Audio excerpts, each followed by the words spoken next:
Well, here it is, folks. The first Super Tournament of the year, 2015, the 77th Tata Steel Chess Tournament. Great action, great tournament, great world-class players. Don't miss any of the action. Here are the standings after 10 rounds in the Masters section in the 77th edition of Tata Steel Chess. Magnus Carlsen, current world champion, in first place with 7.5. A point behind is Wesley So, even though they show the Filipino flag. Wesley's playing for the U.S. now. Michel Graf from France with 6.5. With 6, Ivanchuk, Geary, Caruana, and Ding. Ivanchuk had a quick draw with Carlsen in the last round. I mean, a real quick draw, an 18-move draw. With 5, Wojciech, I believe it's pronounced, Rajabov. With 5, 4.5 is Aronian. Poor Aronian. 14-player field, he's in 10th place. That's a shame. Van Wheelie with 3.5. Hui Yifan, current women's world champion in Saric with 3 points. And in last place is Jovava, probably the most exciting player here, but he's not doing too well in this tournament. Anyway, folks, that's the standings after 10 rounds in the 77th edition of Tata Steel Chess. 2 rounds to go. Hi folks, John Cordisco back again. Another great game from the 77th edition of Tata Steel Chess. For the Masters section, round 11 between Wesley So, new American player originally from the Philippines, in the top 10 in the world now, and Ivan Saric is black. I believe Saric is from Croatia. Wesley So is white and Ivan Saric is black. It's going to be a real pay. Let's get to it. We pretty much know all this. Bishop, rook e1. We've all seen this a couple of 100 million times. d6, c3. It isn't just about the escape square for the bishop, even though that's what it's for. It also controls that key square. That's a key square right there. Castles. h3. Now, I was looking at this earlier. I don't know why. Bishop g4. Now, that's the third choice in the computer. Actually, it's coming up now. Bishop g4. A chance to pin this knight before you move the pawn. That's probably what I would do. Now I'm looking at it now. It's not even in the top 3. Interesting how the computer changes its mind as it calculates.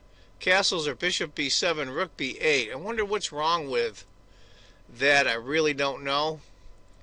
Someone maybe put in the comment section that knows the real pay a little bit better than I do, apparently. Castles, h3, rook e8, d4.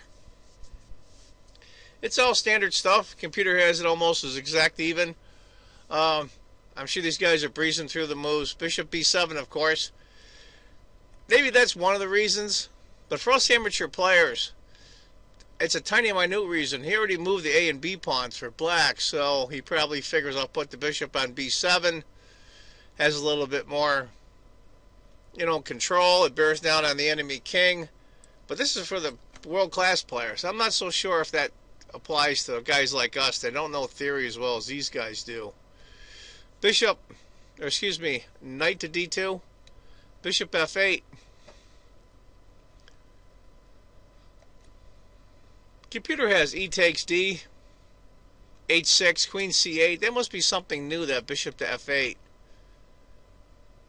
Computer didn't hate it, but didn't really care for it that much. a4. There we go. Open it up. E takes, c takes, queen d7. Connect the rooks up. A takes, rook takes. Now, us amateur players, we're just pushing wood, as they say. These guys are world-class players. What would you take back with, the rook or the bishop? One's about a half a pawn better than the other in score. And the answer is bishop takes. And I agree. I like this rook bearing down here. Yeah, granted, the rook could be on the open file, but where's it going to go? There's nowhere for it to really go. Knight g5, hitting this pawn here,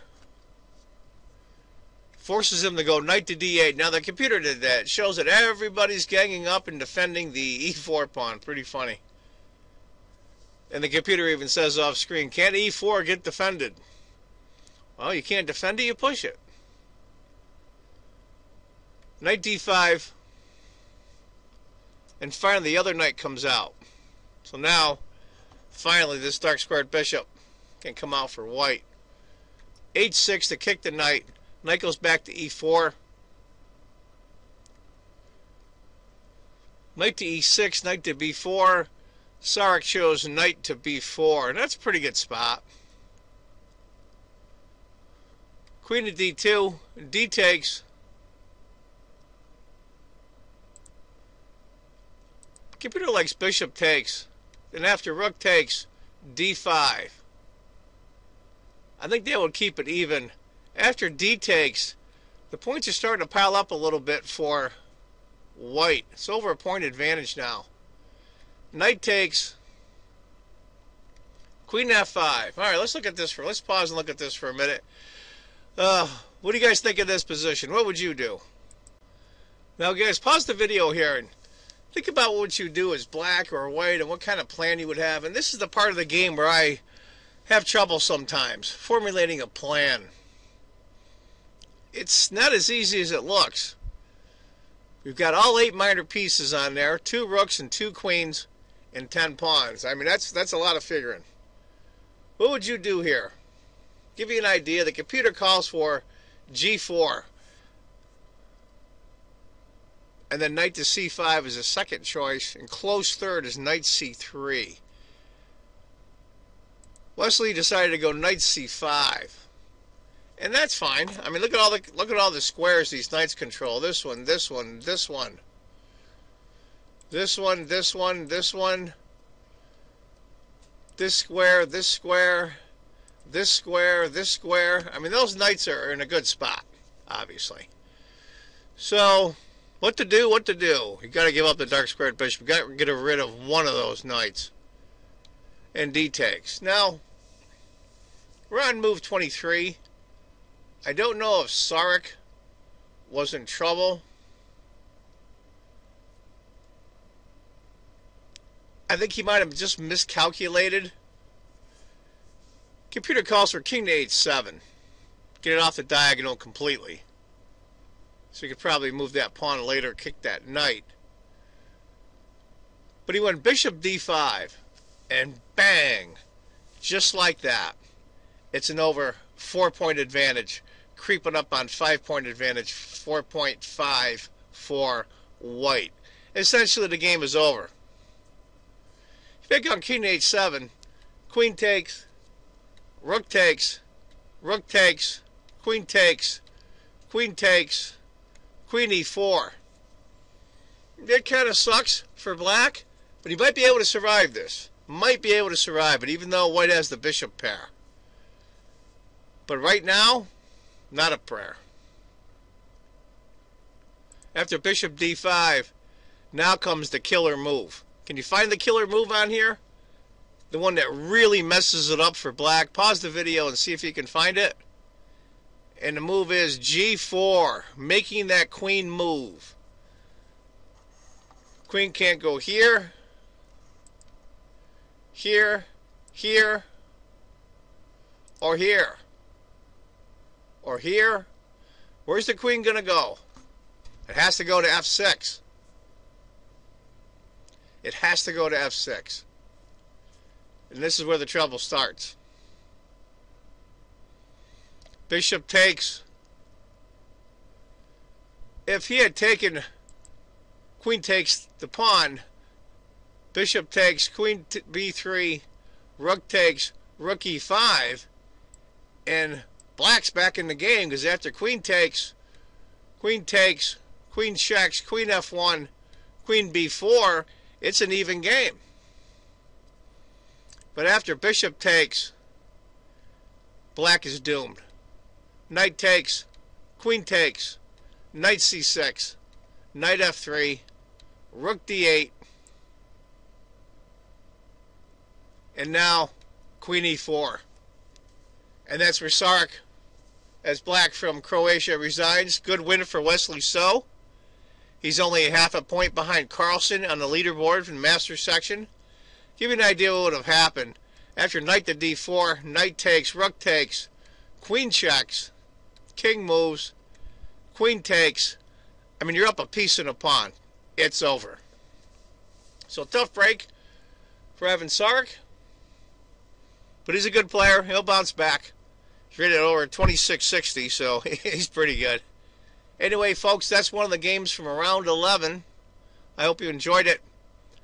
Got a lot of views and a lot of new subscribers, especially in the last 2 months. And I can't even begin to tell you guys how much I appreciate it. The views and the new subscribers. Thank you very, very much. For a little guy like me that makes chess videos just for fun, it's nice to know that people are watching them and they appreciate them. Thank you. And as I always say, if you think chess is just a game, you're not playing it right. Take care, folks. Bye-bye. Quiet, calculated, precise. Ask anyone at Cordisco's Chess Center and they'll tell you that chess takes practice, determination, and skill. And everyone has a different reason to compete in Broome County's 3rd annual chess tournament. There are beautiful ideas involved, visually, calculating ideas. When I say beautiful, it's aesthetically pleasing. It's a lot of fun. It's more than fun. It's rewarding. And there's a social aspect to it also. Chess people are great. And others say, when you're a kid, between now, thousands. We used to play thousands and thousands of games. There used to be a chess club at the YMCA downtown. It's fun because it's a challenge. But for Noah Drum, chess is a passion that he's had since he was 5 years old. You have to sit down and actually take the time to learn it. And once you play your first game, then you pretty much remember the rules. Yeah. But it's kind of hard because there's different moves you can do. Noah and Dan both agree that chess is a great thing for kids to learn. It's fun, it helps you think, and it gets you out of the house. You have to have skills in playing it. It's not something you just know, because it's more constructive than just watching TV or playing video games. From its believed origins in the 6th century to practically being standard on most computers now, this mathematical game isn't just for pros. You have to have patience and discipline and really think your moves ahead of time and really see the consequences of your action. I think it's a very good activity for kids. And whether you know what castling is or not, This here, Yes. and then I King right there. this back. chess is a game that both young and old can excel at, and Dan's dad says that he's already doing great. Those older brothers, watch out. Here he comes. 64 squares, 32 pieces, and lots of fun. In Binghamton, Elise McGlonis, YNN.